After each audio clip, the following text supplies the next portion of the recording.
All right, Jamo, let's start here. I've kind of sensed an angry team and an angry coaching staff coming off that game against Minnesota. Just that you guys didn't feel like you played your brand of football. How did you see that?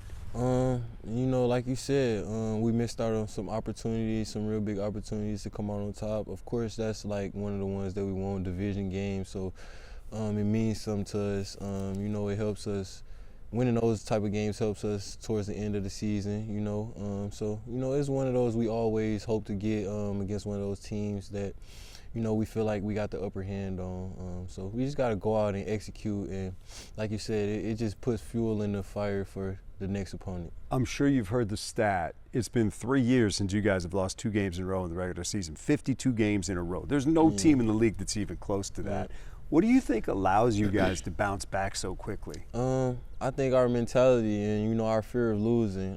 We never want to lose. And, since I've been here, we've built a winning program. So, we've had a lot of great games, a lot of great opportunities to come through, and we just execute. And I think what helps us more is like the way we practice and the way we start in the summer and the springtime. It carries a long way by the hard work we put in. We put in so much work that, it helps us in those hard moments where people are tired and, willing to go to the next moment. So, it just helps us on the bounce back side too, because, nobody wants to go out there and make the same mistake twice. So, you got to fix those mistakes for the next week, and I think we're real good at that. It was great to see you catching the ball, making plays. What did it mean when you heard the coaching staff come out of the bye and say one of the things that they thought about was they hadn't been getting you involved enough yet, and that was one of their goals, and boom, we see it? It means a lot, because I know I'm a playmaker, and, I know what I could do when I get the ball in my hands. So, it means a lot from the coaching staff to see that and see the opportunity that we have when the ball gets in my hands and the opportunity other people have, on the team when the whole offense is involved. So, it means a lot to me seeing that because, from that week I got more targets and everything is increased. We just got to keep it going. What I think stood out to a lot of people was the way you handled it when you weren't getting the ball for those weeks. Sure. Took a ton of maturity for you to just keep your head down, keep doing what they were asking you to do. How tough was that for you during that time? It was tough, but, I wouldn't say it was tough because I don't really look at things like that and let things like that get me down.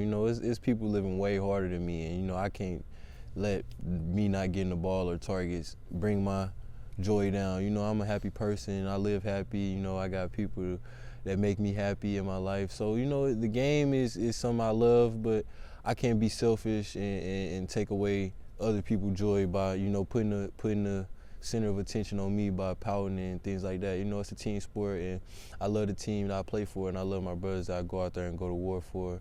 And, it's just something I just had to stay level-headed with and, keep grinding. My dad, he always told me to outwork everybody. I just kept working, and I know it'll come to me sooner or later. So. See, here's one thing that jumps out at me.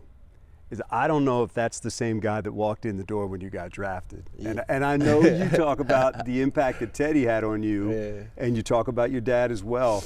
Are those lessons learned in life that allows you to handle situations like that? Yeah, for sure. You come across a lot of people, like you said, Teddy. We met about 2 or 3 years ago, and we've been close ever since. My dad, he's been a mentor for me my whole life, and been every situation I can go to him and talk to him about anything and whatever, and he's going to give me good input back.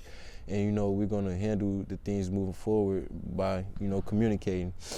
Teddy, he helped me on a whole nother level. I can't even explain everything he's done for me just inside of this building. It's worked for me a lot, and I just look at him. I feel like I owe Teddy by how much he helped me, But I just look at him as a big brother, and with me saying I owe him, he feel like I don't owe him nothing. It's just what he do. So, I just had to grow up and mature, and life moves on every day. You get older and older, and you just mature as days go on.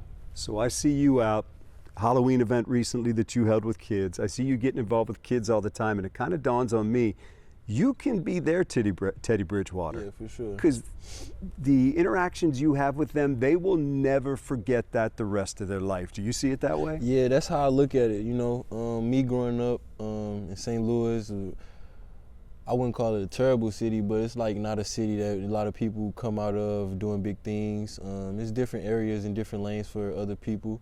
But, I didn't really have that person in the NFL or in any type of lane coming back and showing us hope. You know, we just had, our hope was our dreams growing up, and people my age, we really just had dreams, a lot of dreams, and you know, just had to work to achieve your dreams. So I got guys like Ezekiel Elliott, a couple years older than me, you know, I looked up to, but like as far as older guys older than him playing in the NFL, coming back and giving back and showing face and showing young guys and young kids that this is also a way that you could be in my shoes. You could be doing how I'm making you happy. You could do this for 1 million other people one day.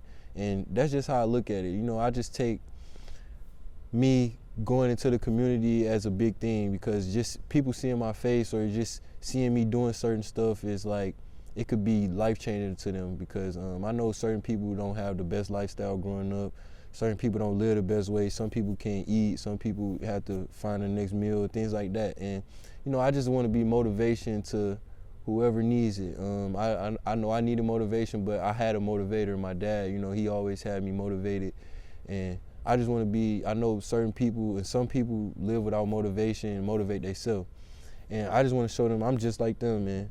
I could be a motivator. I don't want you to look at it like you gotta live this way because that's what you see, or you know, you could be an inspiration just how I am.